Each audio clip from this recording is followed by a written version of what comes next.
Black Hill Energy, heating homes across County Armagh. Fill up your tank for a rainy day with County Armagh's fastest growing fuel company. For latest prices, visit our website at www.blackhillenergy.net or call us today on 028 38 344 223. Black Hill Energy, Ansborough Industrial Park, Lurgan.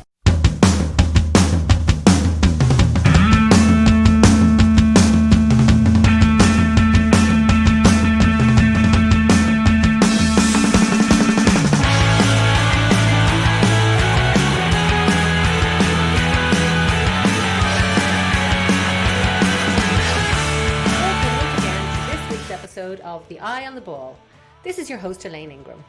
As we all know, sport is all about community and family, and it was never more evident than this weekend with the people that I spoke to.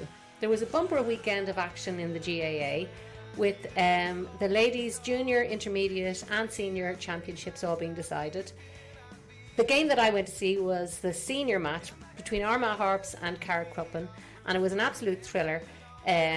Armagh Harps winning that one 0-13 to 0-8 to claim their first ever senior championship, one that they've been chasing for 22 years. I spoke to the player of the match, Paula Enright, afterwards. She was immense in goals, and she had her 3 children, Katie, Connor and Amy, running around her feet and delighted with all of the celebrations that were going on around them.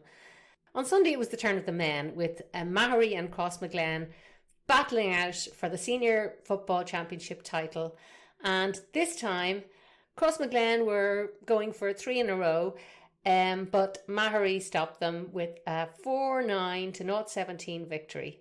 One of those goals came from Aidan Forker, who was the man of the match, well-deserved man of the match, I might add. I had a word with him afterwards as his little boy Leo was running around the pitch. Before all that, on Saturday, I travelled up to Home Park to meet with Matty Hazley, the former Stoke player, Northern Ireland under-21 player and Irish League player. He's had a great career but has been plagued by injuries. Matty spoke to me with his sweet little girl with a beautiful name, Eleanor, sitting beside him, after his new side Mindwell drew with Riverdale. Mindwell are a new team that came into being during lockdown as a group of ex-football players, big stars like ex-Northern Ireland and Man United player Keith Gillespie. Roy Carroll is their latest signing. They initially formed so that ex-football players could have a chance to get out playing again, but it quickly turned into something bigger than that. They've linked up with Links Charity Counselling Services, and the club are very unique in that their whole ethos is about mental health. They play in Division 3 of the Mid-Ulster Football League. Matty sat down with me and told me what the club is all about and what their hopes for the season are, and how having football back in his life has been really helpful to him and all of the other players involved. So let's hear from Matty now. Well, Matty, it's nice to meet you. How you doing? I wanted to talk to you about this new team. Yep. A draw today. Yeah, well, I think we've had a few. I think a number of players out injured, so I think today was more trying to put certain people that don't play in their positions in the positions that they're not comfortable with. So I think a draw was fair enough result on the day. Probably with more players available, it would have been a different story. It's just in terms of also obviously we're an older team, so just lasting 90 minutes can be troublesome for some. So just a few things went wrong today. So draw was a fair enough result in the end. And you had Roy Carroll in goal today. Yes, yeah. And he didn't concede any anyway. No, yeah. Well, Roy came down. We done a pre-season trip to Drogheda, and Roy came and played. Since then, he loved it, and I think he wanted to get involved, and he signed this week, so it was good to have him on board. Yeah, so, I mean, you really have a who's who of a football team. You know, you've got Keith Gillespie. Yeah. You've got you know the names that you have are just unreal. Yeah. Yes, definitely. So it's good to play with. Obviously, their experience is good to play with guys like Keith's such a gentleman. Like he's played, I think, over 70, maybe 80 times for his country, which is massive alone. So it's all obviously good to learn from them in training and stuff. Obviously, I haven't done anything with my leg, so I can see here you've got an injured. You've got a boot on there. What happened to you? I got surgery on my ankle, so okay. I have ligaments repaired and bone removed. So I'm hoping within before Christmas I can get back on the grass again jogging, and then hopefully play after Christmas. Yeah. That's the plan anyway. So it must be quite intimidating for the other teams. You're playing in Division 3 of Mid-Ulster, and all of a sudden these teams are coming up against names, these huge names. And I know, like you say, like they're an older team and all the rest, but I mean, really, it has to be, Yeah, I understand, but I think certain,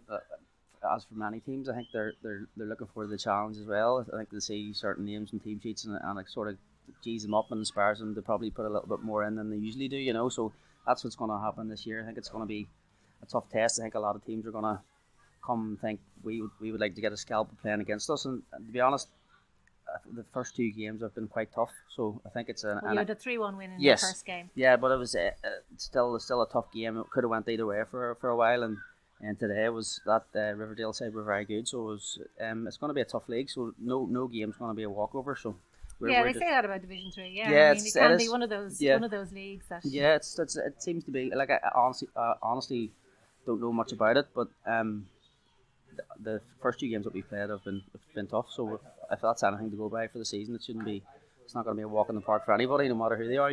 So tell me about Mindwell now.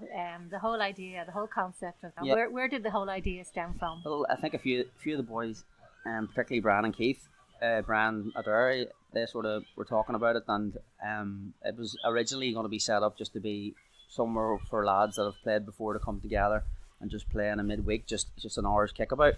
But then it just sort of started gathering momentum, and we entered into Division 3, obviously at Mid-Ulster. So originally it was set up for mental health. It was set up for we were not labelling it men's mental health because we're trying to work with everybody. But in terms of footballers coming together that have had issues in the past, coming together and a feel good factor and playing the game they love, and it also creating that platform because we're partnered with a charity called Links, which is a counselling service, and they're a massive charity for us. So that's our main charity. So we're not personally dealing with any problems. We're advertising that we're promoting well-being and mental health, but for us we've got a pathway set in place to Links, which is very, very important, very, very important. So I think it has gathered a lot of pace, obviously with high profile names like Keith and Roy, but in terms of what we're doing, first and foremost, it was set up for the players, to help the players get back enjoying things and help a few people along the way. That's basically what it was all about. So yeah, I see you got Jamie Smith signed last week as well. I actually spoke to Jamie for this podcast a couple of weeks ago. So I did an interview with him about the whole gambling thing and everything. So his charity as well, or his organisation is involved as well. Yeah.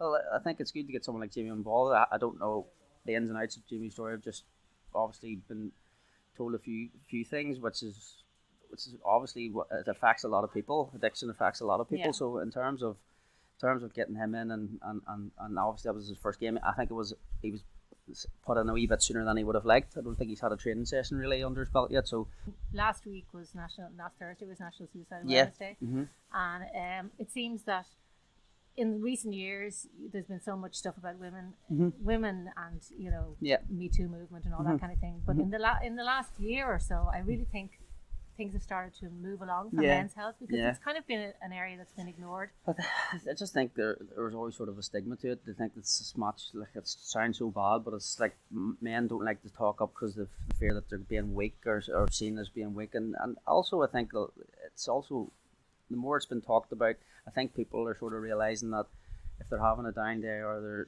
they're a little bit depressed or they have a bit of anxiety, that now they have pathways and avenues to address it. Do you know, I think a lot of things were sort of up in the air. You didn't know if you went to the doctor or stuff like that. But there's all these, like for instance, Links that we're heavily involved with. They're brilliant. You can go straight into them with self-referral, and they're amazing what they do there. So I think in terms of like the last couple of years or so as well, there's been, I'd say there's a lot more mental health. I think people are more aware of mental health, so I think there's a lot more people coming forward now. That's the best way to describe it in terms of what, like, for instance, I'm just using our FC Mindwell as an example. We're trying to promote it and get it on a bigger stage and try and make it, if you're not feeling okay, then come and speak to somebody, get involved, come and have a chat with any of us, or as people say on social media a lot, my door's always open, or that sort of way. But that's really what we're trying to create, that environment where people can come if they're having troubles, then we can guide them to the pathway up through links who are the professionals. I think obviously this lockdown as well has proved tough for a lot of people, being cooped up in the house and not having too much to do. So I think this has come at the right time in terms of like helping people and stuff like that. So it's also been, the lockdown in some ways could probably be seen as a good thing because people have more time to reflect and spend time with their families. And exactly. You might not realise that something's wrong, but when people are spending more time together, then it's when things do come out. Definitely. Well, that's the thing that I've had a few issues in that. My thing now is I try and see the good in things, as you said there about the lockdown. Try and see the positive. You have time to spend with your family, but certain people don't have that mindset when they're so far, like, you know, when they're so far into depression or so far into, like, if you don't sometimes see a way out. So lockdown can compile that as well. So there's two sides of it. So I think in general terms, I just feel that we're just trying to, and listen, people will say from the outside, and they'll say, listen, we're you first, and if someone comes to you as a friend and you're a player, but that's totally out of our hands. We will comfort and reassure the person, and then we'll guide them towards that pathway of links. So every player at Mindwell has been given a pack. It's all been put together. We have a subcommittee for specifically to deal with if someone comes forth, and we guide them into that channel. So I think in terms of, as I said to you before, first and foremost, FC Mindwell was created for the players, because obviously a majority of the players have issues, no getting about it. But in terms of our reach to other people, links is massively important. So. Yeah, and football obviously it's a great way for men and obviously women too, but to come together, and it's kind of a release for men. But it can also be a lot of pressure because they feel like you know, you get your aggression or your adrenaline out on the pitch, and then that's it. You get in your car and you go home, or you're off down to the pub. Yeah. So this, it's a different mindset. It's a different way of looking at things, and I think in terms of sport in general, where I had my problems was I played in England for 5 years and professionally played in the Irish League for about 10 years. Whenever my daughter came along, whenever I sort of just stepped away, and I think because I was naturally getting my endorphins and serotonin from that, it just sort of compiled things for me, and I felt I always had all my eggs in one basket in terms of football, and then I felt after that, anything after that, I was a failure in terms of that. So that was my journey in terms of sport. I think it's very good for boys to come together. There's a camaraderie and stuff like that in changing rooms, and especially whenever this club is a little bit unique. Boys are encouraged to share if they're not feeling okay. Yeah. Boys are encouraged, whereas sometimes when they've been training, yes, there's things talked about in dressing rooms that wouldn't be really talked about outside, in terms of like you're more open with them, but in terms of like opening up about how you're feeling inside, I think in terms of FC Mindwell, it's a different kind of atmosphere in a dressing room. It's we're very close knit, even though we've only known each other for a short period of time, and you're comfortable enough because you know you have the right avenues and where to be sent down in terms of links and stuff. So I think in terms of that, our training, our matches are a positive thing for a lot of boys in our team. Yeah. And because there's so many big names on this team, do you think there's any correlation between, like, what age were you when you went over to England? 15. You start off, you're playing here, you're playing for Glenavon, you're playing really well, and you're a big fish in a little pond. Yeah. And then you go over to England, and what age did you say? You said you were 15. Yeah. I mean, that is so young to be going over there by yourself, and all of a sudden you're the little fish in the big pond. How difficult is that? And do you think it has, Well, and personally, that's very close to my heart, that subject, because I feel like more needs to be done. And I'm only it was 10 years ago when I was in England. And I was a championship club, but I was literally flew over at 15. Mum and Dad flew over on a Friday. We signed, and then they were just taken away on a Saturday, and I was just brought them a digs. So you're never really versed on how to deal with adversity.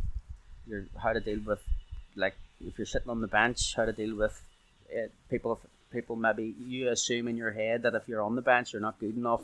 You're not really versed in that, and it's a high end pressure situation where you're going in and you have to impress, because there's maybe, I'd say, 16, 18 high end, as you say, big small fish in a big pond. They're all of a similar quality or similar ilk. So I think more needs to be done in terms of, like, training boys from, especially from Northern Ireland, because when you're brought over there, you're expected, you have to be on the money right away, and those boys are probably training with each other from under 10s 4 or 5 times a week. Yeah, so they know each other. Yeah, well, they do. It's a fact. So I think in terms of, my story, I was injured for, I was playing for Northern Ireland 21s, and I fractured my back, and I was out for 13 months. So you're over there.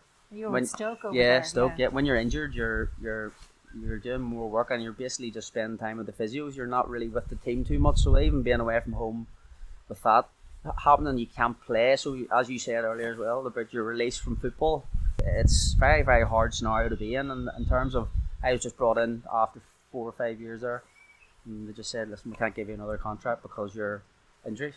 So that was the conversation. Said thank you, and that was it. So I was 20. And that must really knock your confidence. Well, especially whenever you're from here and you're left when you're 15.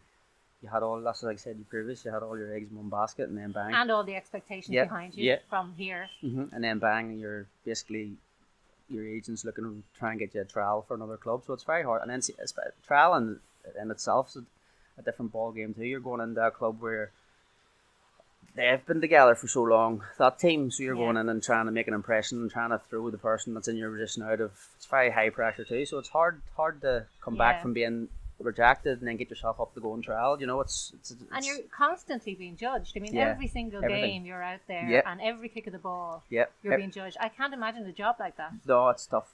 It's especially, like, it was don't get me wrong, I love it.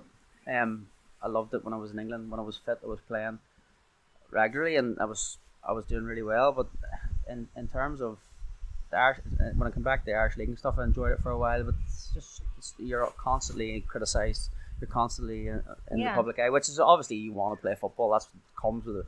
It's par for the course. But it still must be difficult. It is you're hard. Still a person. Yeah, exactly. It's hard. Feelings. I can only imagine what it's like in the Premier League when you're playing week in, week out. So it's a nightmare, isn't it? But that's the way the game is, and I think that's why, as I go back to FC Mindwell, it's been a breath of fresh air. Even it's very uplifting and refreshing, you know. So did you suffer from depression then when you came back, or just it's hard to just probably drinking too much and stuff like that, and depression and stuff. Well, just mild form of depression and stuff. And just feeling like you were a failure, you know. Come terms with that. And I've always been sort of very self-critical of myself anyway. So I think that sort of compounded it a bit more. And whenever that happens, you just not yourself. In terms of all this, FC Mindwell's been brilliant, you know. I think it's very, very important. I think there's a lot more people that do suffer from it, and it's trying to encourage them to come forward and speak, you know. And you think a lot of the players that are on FC Mindwell now, that are with the club, would have come from similar situations as you? There would be a lot of big players. They would have probably had the same sort of difficulties, you know. Yeah, well, I'd say so. Yeah, I think because Bran and all were speaking to, they have a lot of friends and stuff, and I think a lot of them were sort of speaking to Bran and stuff, and I think when they were setting it up, there was boys coming forward that sort of had issues before. There's a lot of boys out there that maybe don't, you know, but I'm just speaking for a handful of boys so that have come forward. So I think, obviously not naming any names, but there's been a few boys that have had issues in the past, and I think for that alone, and they've obviously expressed how much it's been helping them. So for that alone, I think the club's worthwhile. You know, that's, and as I stressed earlier, the reason why the club was set up in the first place was to help the players who were maybe struggling a wee bit in terms of that and want to just get back to enjoy it again. And then also, this is we're playing the game we love to provide the platform for links to do their job, you know, and get boys. So we're sort of helping to encourage people to talk. As a consequence of that, because you've got so much, you know, so many names and that kind of thing, that then other players from smaller clubs and everything will look up and see these guys and see this going on, and then it would like have a knock-on effect. Yeah, well, that's in terms of what we're doing. Like, we don't claim to be the first club in Ireland or anything like that there, but we're just trying our best to make a difference in that regard. So in terms of, like, if everyone, as you say, sees us doing what we're doing and has people coming forward and speaking out, then hopefully it encourages people all over the country to do that and all. Do you know what I mean? So it's not, we haven't set this up to pull the likes of Keith Gillespie or pull the likes of Roy Carlin just to go, wow, this is FC Mindwell. First and foremost, we're just 28 lads who want to play football, you know. So Yeah. in terms of that, and if we can help, and obviously, as I said again, we're helping ourselves through FC Mindwell, and then, as you say, if people can see what good that's doing and how people are benefiting from it, then hopefully it can have that snowball effect, as we say. Yeah. So what do you think about the in terms of the league this year then? That's what I said earlier. I don't really know much about it. I've only ever I played in the Mid-Ulster Division 1. Or it might have been intermediate, but played in that for just one season. So, and then I've played in the Amateur League, Premier League. Do you know the Premier League? Yeah. So I've played in it, but in terms of Division 3, I don't know much about it. I know that the likes of Lurgan Celtic and Bestbrook United, I think it is, they'll be decent enough. So I think, and then that team today, Riverdale, apparently they've won it a couple of times. So it's going to be competitive no matter what. And as I said you previous as well, the likes of coming down to play. I'm not saying FC Mindwell, all these boys, but them coming down, they're hearing Roy Carl's playing, they're hearing Keith Gillespie's playing. They're going to want to impress and put it up this, you know. So Yeah. And how are you finding Home Park? It's this raining here at the moment. Yeah. As you can hear. This is our first outing at it. So, well, we played Katy Celtic in a friendly. But in terms of a first league game, it's our first league game. So, I don't really like 3G pitches too much, but I think in terms of around the country, this is one of the better ones. So, I think when we get our, like, obviously, as I said, we're all through together. We've maybe played 5 or 6 games. It's going to take a while for us all to get to know each other and the way people play. So I think once that clicks, it could be a good pitch for us, you know. Yeah. Because we can move the ball. So. And what about your any sign of recovery for you? Are you? I've been told 6 months from surgery by the NHS. So. You've had an awful lot of struggles with injuries. Yeah. God, you're very unlucky. I'm glad that I'm getting this fixed because I've been sort of retired for about a year and a half or so and tried to play with it a few times and it just swells up. So they said that they could help me. So they've repaired a ligament and removed bone. So I'm hoping that I can maybe get on the grass again before Christmas. Before Christmas? Yeah, hopefully. Fingers crossed. Do a bit of running and then after Christmas maybe start making a few training sessions and stuff and see how I go build it up, you know. Yeah, and you're looking forward to that then? Yeah, I can't wait, yeah. Hopefully it's worked. Hopefully the surgery's worked. Yeah. So. All right. Yep. Thanks very much, Maddie. No worries. Later on Saturday evening, I went up the road to the athletic grounds to watch the Ladies Senior Championship final between Armagh Harps and Carrickcruppen. As I mentioned earlier, it was a brilliant game of football. Armagh Harps winning 0-13 to 0-8. There were fantastic performances all over the pitch from Armagh Harps, particularly Fionnuala McKenna, Kelly Mallon and Aoife Lennon stood out. But the player of the match by a country mile was Paula Enright. Harps led 0-10 to 0-3 at half time. It was a bit windy. They had the wind with them and then the wind picked up considerably in the second half. And Carrickcruppen, as you would expect from the brilliant team that they are, came right back at them. They were getting back into the game and Paula made an absolutely immense save. That definitely was a game changer. Carrickcruppen were on their way back and that stopped them in their tracks. Although there were limited numbers at the athletic grounds, you could never tell by the noise of the crowd, the celebrations, and when Paula was announced player of the match, it was to resounding applause from her teammates and everybody in the crowd. So I had a few words with Paula afterwards, and as you can hear, it was very loud at the athletic grounds in the middle of all the celebrations. Well, Paula, that is absolutely incredible. To be honest, it kind of came in quite fast, and then so I had to put everything in it, make sure it cleared. So it really was. It was a game. They had a score. Yeah, they were actually on the attack, and they were constantly attacking, and we needed that wee lift just to get back up the field again. Yeah, and you made another one after that again, but I think that was the one that was the pivotal one, really. So how does it feel? It's absolutely fantastic. 22 years. Yeah, I started at 13 and won my first championship in 93 and my last one in 98 senior level.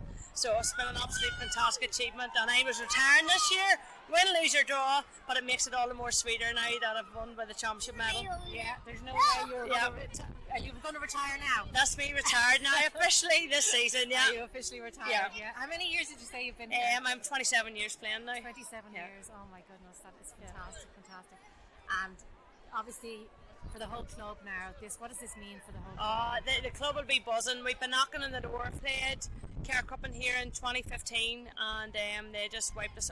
And Paddy McShane has put Trojan work into this team over the last 4 or 5 years, and he's reaped his rewards today.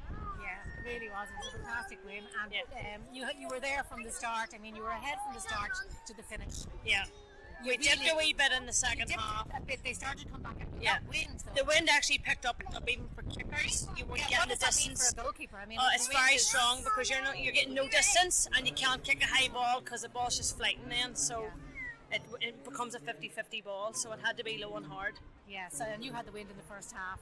Yeah. But you were well. There wasn't even much wind in the first half, to be honest. Yeah, it really was when it picked up in the second half. So that was really tough. But congratulations. Thank you. Well, it was cold and windy on Saturday evening at the athletic grounds. What a difference a day makes, because the sun was splitting the stones on Sunday for the men's final, where Maghery took the crown off Crossmaglen. This was another brilliant game of football. 4 goals for Maghery from Brendan Havern, Brian Fox, Aidan Forker and Ronan Lappin. And as I said earlier, I spoke to Aidan after the game. He was absolutely fantastic on the day and was very modest in his own assessment of his performance. It was a very tight game the whole way through, and it really was the goals that made the difference. And let's hear what Aidan had to say afterwards. Well, Aidan, I spoke to you just a few weeks ago. Yeah, first league game, wasn't it? Yeah, it was the first league game. And did you think you would be standing here now then? Listen, we had a wee lull in the league, and we had a good performance against the Cross. I think that was the game that you were down, and we had a good win. That was our first game, and we were on a high that day, and we took a few hidings then the next couple of weeks out, and we had a wee bit of soul searching to do. You know, we knew we were gearing towards the championship, and that was a big focus. You know, and we were using the league to bounce into that, and. You know, Finn, to be fair to him, was telling us, you know, trust the process, and, you know, proof's in the pudding. We're here today, we're champions, and Finn has trained us well and managed us very well, and you know, again, it's the boys who crossed the white line who had to step up today, and they did. Like, they're a special group of boys that we're very proud of, and we'll enjoy the night. And I know the league is a completely different thing, but that game that we were talking about that I was at, does that give you any indication at all of what to come from like Crossmaglen? Because I know it's a very different thing, but yeah, well, look, when we play Cross, it's always nip and tuck, and it's always there's always a wee edge to that game, you know, and I think there's a healthy respect there between the two teams. We've won at each other for the last 10 years, nip and tuck, and they've turned us over, and we've turned them over, and it's always a wee bit of bite, you know. We're playing a wee bit of catch up at that time, and had a wee bit of training to do. We maybe were a wee bit ahead of them at that stage, and we knew they were coming. We knew they were going to be dangerous in the championship. And listen, they scored 17 points today. There's not too many teams score 17 points and get beat. We had to be direct with the ball in, and the goals thankfully fell for us today. And yeah, I mean, they say goals win games, and I know it's a cliche, but it's in this case it certainly was true. Those goals, and in the second half, I think you really came into your own in the second half. They seemed to be, you know, they had the edge in the first half, and then in the second half, you know, you really came to life. Yeah, no, like they had to push up on us because we went a couple ahead, and then they were trying to push numbers forward to try and get scores, so that give us space inside, and you know, our boys out the field seeing the gaps and just fired good ball into space, and we capitalised on it. You know, thankfully the ball was a great ball in, and all I had to do was catch it and score, which was my job. So well, I think you're being a bit modest there. I mean, you won man of the match, and it was definitely for a reason. I don't think that anybody could argue that you were, you know, that you weren't the man of the match. You put in an absolutely fantastic performance there. Yeah, no, listen, I was feeling good coming in and feeling fresh, no niggles, which is a rarity when you come into games. Like, I was nearly pinching myself this morning because I had nothing to worry about or think about, or hamstrings or ankles or anything like that. So it was just a matter of me trying to bring my performance together, and I prepared well, and I knew how much this meant to the community and to the people of Maghery and this team, and you know, I die for these boys, and thankfully I was able to do my job today. And there's no Ulster now. How does that feel? Does it feel like there's a little bit of a tinge of listen, it's maybe disappointing. Like there's no sense of disappointment there at the minute, but maybe when the dust settles, the boys will maybe say I would like a rattle at Ulster. given I don't think we gave a good account of ourselves in 2016. You know, I thought we were probably poor, and our preparation probably could have been a wee bit better. But listen, we'll not complain. We're county champions again, and we'll absolutely take it. Yeah. And one last thing I wanted to ask you about was the county now. With the word that the championship is on, you must be delighted with that. How do you feel about that now? Oh, listen.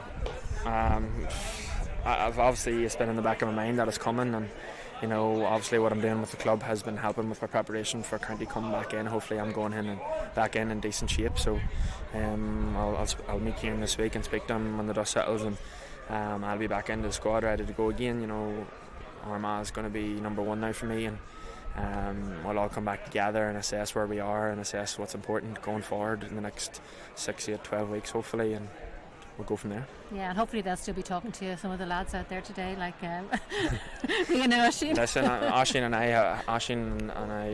have really formed a great relationship over the last couple of years, and even from 2016, and Ryan as well obviously was outstanding today, showed us quality, and he's going to be really important to Armagh.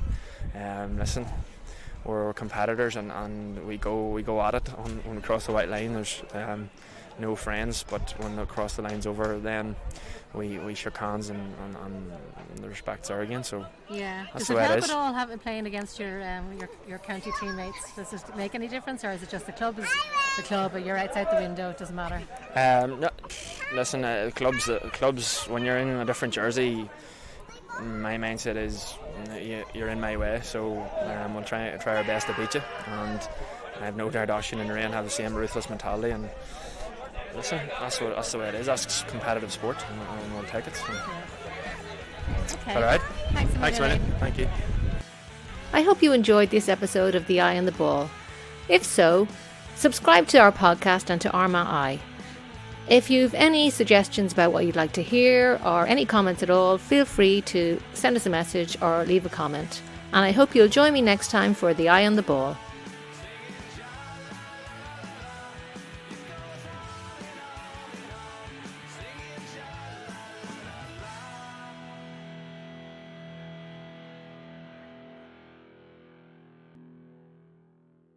Black Hill Energy, heating homes across County Armagh. Fill up your tank for a rainy day with County Armagh's fastest growing fuel company. For latest prices, visit our website at www.blackhillenergy.net or call us today on 028 38 344 223. Black Hill Energy, Ansborough Industrial Park, Lurgan.